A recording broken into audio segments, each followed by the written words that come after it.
여러분 안녕하십니까? 포항 MBC 뉴스데스크입니다.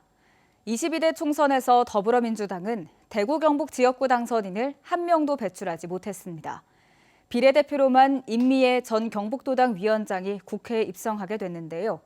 거꾸로 호남에서는 국민의힘의 지역구 당선인이 한 명도 없습니다. 호남 역시 국민의 미래로 비례대표 의원 한 명을 배출해 그 구도가 대구 경북과 유난히 닮아 있습니다. 골이 깊어진 지역주의는 언제쯤 타파할 수 있을까요? 보도에 권윤수 기자입니다. 더불어민주당은 불모지 중 불모지 대구 경북에서 지역구 당선인을 한 명도 배출하지 못했습니다. 대구 12곳 중 8곳, 경북 13곳 중 11곳의 후보를 냈지만 대부분 20%대의 득표율을 얻었을 뿐입니다. 대구 수성구 갑 강민구 후보 30%, 경북 구미시을 김형관 후보 33% 득표해 그나마 선전했습니다. 진보 계열의 유일한 당선인은 더불어민주연합 비례대표로 뽑힌 임미애 전 민주당 경북도당 위원장입니다. 농업인이기도 한 임 당선인은 의성군 의원을 시작으로 정치에 입문해 경북을 떠나지 않고 끊임없이 주민의 마음을 두드렸습니다. 제 정치의 출발이 또 지역이고 그러다 보니 대구 경북의 민주당 그리고 민주적 진보 세력들의 목소리를 좀 제대로 내는 정치인이 되겠다는 각오가 있고요.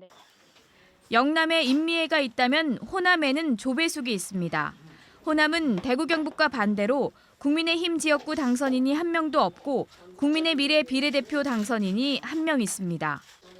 전북 전주시 을에서 20% 득표한 정운천 후보를 빼고 국민의힘 호남 후보들은 득표율이 10% 안팎에 머물러 특정당 선호도가 더욱 짙습니다. 이런 가운데 유일하게 여당 의원으로 이름 올린 조배숙 당선인의 어깨가 무겁습니다. 호남권의 유일한 국민의힘의 여당 의원으로서 정부 여당과 이제 소통하면서 산적한 여러 가지 현안을 해결하고 수십 년간 이어져 온 지역주의는 언젠가 없애야 하는 모두의 숙제입니다. 선거제도 개편 같은 외력에 의한 변화가 지역주의 타파를 앞당길 수 있지만 부산의 전재수 민주당 당선인처럼 지역 밀착형 인물을 키워내는 것도 중요하다는 지적입니다. 지역 밀착형 후보로서 경쟁력을 확보한 모델을 만들었거든요. 근데 대구 경북은 기존에 이제 여러 가지 유명한 정치인도 왔다 가고 그렇습니다만은 이런 임미애 의원님 같은 지역에서 살아남는 그런 모델을 만드는 데는 아직까지는 성공하지 못했다는. 정반대의 색깔로 묘하게 서로 닮아 있는 영호남에서 10%에서 많게는 30%의 다양한 의견과 기대를 반영할 주민대표가 선출될 수 있도록 정치권의 노력이 절실합니다. MBC 뉴스 권윤수입니다. 경북의 황사 위기경보 주의 단계가 내려졌습니다. 환경부는 오늘 새벽 2시를 기점으로 경북 지역의 시간당 미세먼지 평균 농도가 세제곱미터당 300마이크로그램 이상이 2시간 지속됨에 따라 황사 위기경보 주의 단계를 발령했습니다.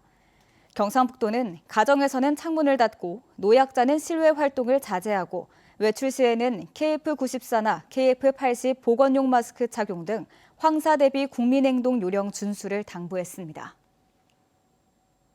이번 총선 열기에 대한 국민적 관심이 뜨거웠던 데 반해 생활정치로 불리는 지방자치는 아직 갈 길이 멉니다.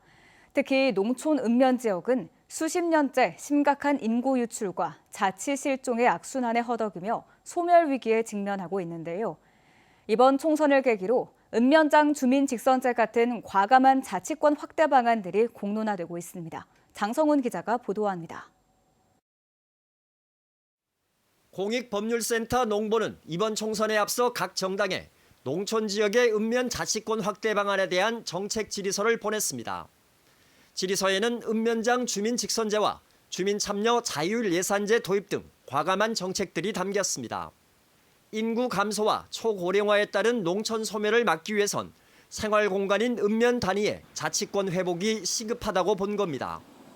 관심을 끄는 내용은 단연 읍면장 주민 직선제 도입입니다.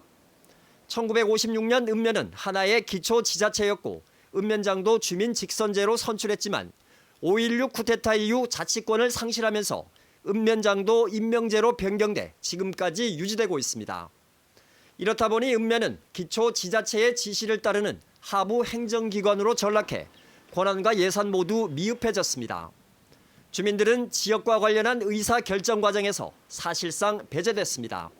읍면 자치권이 없는 게 일종의 농촌 지역의 난개발이나 환경오염의 원인이 되고 있습니다. 자기 면에 어떤 난개발이나 환경오염 시설이 들어오는 걸 반대하는데, 이제 군청으로 가면 이제 군청의 뭐 군수나 군의회는 그런 인구가 적은 면지역 주민들의 의견을 무시하는 경우들이 많기 때문에 읍면의 자치권 상실은 심각한 인구 유치를 초래해 지방 소멸과 수도권 집중을 가속화하고 있습니다. 프랑스와 일본 등이 우리나라보다 인구가 적은 읍면 단위에서 자치권을 바탕으로 좋은 환경과 삶의 질을 유지하는 것과는 대조적입니다.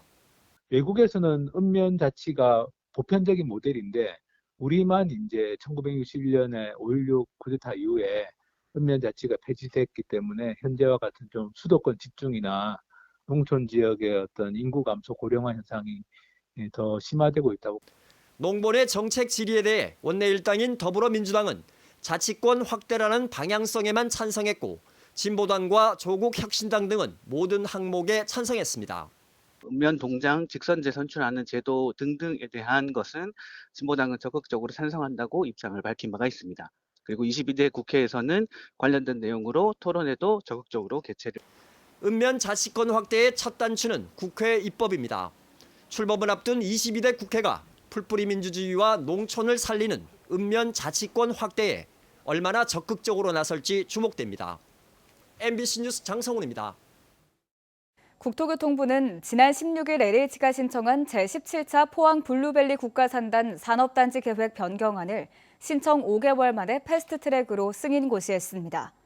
이에 따라 포항 블루밸리 국가산업단지에 추진 중인 2차 전지 양극재 산업 특화단지 조성과 입주 예정 기업의 투자 진행에 속도가 붙을 것으로 전망됩니다. 이번 제17차 산단 계획 변경의 주요 내용은 정보통신업 등 유치업종 추가, 용수 공급 계획, 전력 공급 계획 변경 등입니다. 대구시가 박정희 전 대통령 기념 사업으로 광장과 동상 조성을 계획하고 있습니다. 조례에 이어 사업을 할 예산에 포함한 추가 경정 예산안도 시의회에 제출했는데요. 불필요하다, 전례 없는 절차다라는 반대 목소리도 높습니다. 김은혜 기자입니다. 대구시가 박정희 전 대통령 기념 사업을 추진하기로 하고 관련 조례를 대구시 의회에 제출했습니다. 지난달 초 홍준표 대구시장은 광주에는 김대중 전 대통령 업적 흔적이 곳곳에 있었는데 대구는 없어 유감이라면서 박정희 대통령을 기리는 사업을 할 때가 됐다고 했습니다. 대구시는 동대구역 광장과 대구 대표도서관 공원을 각각 박정희 광장과 박정희 공원으로 하고 동상도 건립한다는 계획입니다. 보도자료를 통해 대구만이 가진 역사적 정체성인 박정희 산업화 정신과 228 자유 정신을 살리는 사업을 추진해 대구 시민의 자긍심을 고취하겠다고 밝혔습니다. 관련 예산 14억 5천만 원을 포함한 추가 경정 예산안도 대구시 의회에 냈습니다. 홍 시장처럼 박정희 전 대통령 기념 사업을 대구에서 못할 이유가 없다는 의견도 있지만 반대의 목소리도 만만치 않습니다. 시민단체들은 박정희 우상화 사업 반대 범시민운동본부를 꾸리고 비판하고 있습니다. 독재의 과오가 있는 박정희 전 대통령과 대구는 지역적 연관이 크게 없고 인근 구미시에 경제 발전에 공을 기리는 기념관이 있는 만큼 건전 재정을 외치는 시 방침에도 맞지 않는 예산 낭비라고 지적하고 있습니다. 조례 제출 전 입법 예고 기간에 800건이 넘는 반대 의견이 접수됐지만 대구시는 반영하지 않았습니다. 예산 집행의 근거가 되는 조례가 제정되기 전 예산을 편성한 데 대해 대구시 의회도 고심하는 모습입니다. 조례가 통과되지 않았는데 예산 편성을 했는 거는 실제로 조금 오버하는 거 아니냐 이런 생각을 하고, 그다음에 우리 위원회에서 심도 있는 심사를 하여튼 해봐야 되겠습니다. 반대단체는 상식밖의 독선이라며 대구시 의회가 제대로 된 역할을 해야 한다고 촉구하고 있습니다. 내가 발의한 내 법이니까 시의회는 무조건 따라줘. 너희들은 거수기야. 이러한 독단의 전형을 보여주는 것이 아닌가. 이런 생각이 들고요. 그렇다면 대구시는 의회는 거기에 대한 마땅한 답을 해야 된다라고 보여집니다. 대구 시민의 대표 기구로서 대구시 의회가 독단적인 대구시정에 대한 브레이크를 이번에는 반드시 걸어줘야 되지 않나 이런 생각이 듭니다.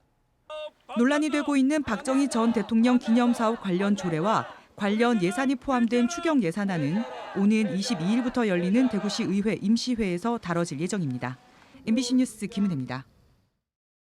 4.20 장애인 차별철폐 경주 공동투쟁단은 오늘 경주시청에서 장애인 자립생활 권리 선포식을 가졌습니다. 이들은 선포식에서 장애를 가진 시민이 지역사회에서 함께 살아가는 데 필요한 정책을 알리고 탈시설 탈재가를 권리로서 보장할 것을 촉구했습니다.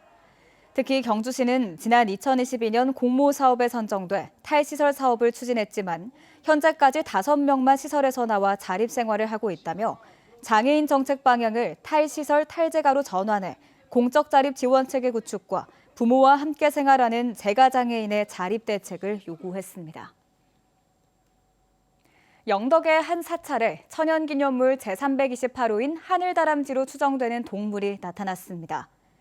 영덕군 축산면 영명사 석정스님은 어제 오전 사찰 앞 벚나무에 귀가 작고 눈이 큰 다람쥐 한 마리가 나타나 사진을 찍었으며 얼마 지나지 않아 갑자기 날개처럼 생긴 것을 펴고 이동하기도 했다고 밝혔습니다.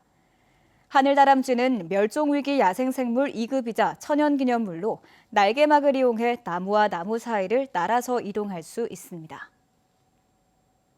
경주시는 오늘 서울 용산구 신계동에서 4개 원전 소재 지자체 출신 대학생들을 위한 수도권 연합기숙사 착공식을 가졌습니다. 연합기숙사는 15층 299실 규모로 교육부가 국토교통부 소유의 국유지를 무상으로 제공하고 한수원이 460억 원을 투입해 오는 2026년 준공할 예정입니다.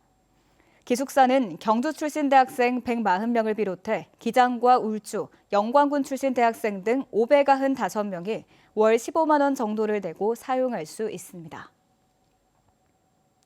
한울원자력본부는 지난 1일 증기발생기 저수위로 정지된 한울원전 6호기가 발전을 재개해 오늘 오전 9시 정상운전 출력에 도달했다고 밝혔습니다.